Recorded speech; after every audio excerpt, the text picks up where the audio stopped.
漁村業主立案法團主席李賢珍女士頒獎。第3個獎係九龍城浸信會希連幼稚園舉辦嘅填色比賽，獲優異獎嘅小朋友係高月班黃海彤、高月班盧正義、高月班黃小聰。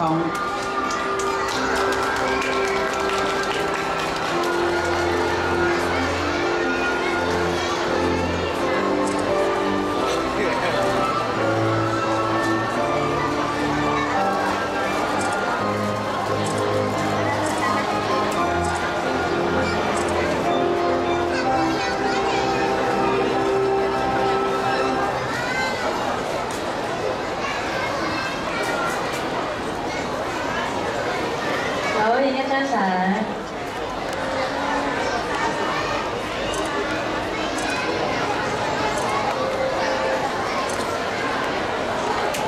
恭喜晒3位小朋友，唔該李女士。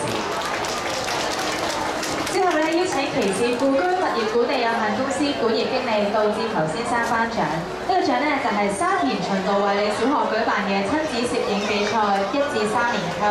獲優異獎嘅咧就係1A 班黃宇軒，會由咧同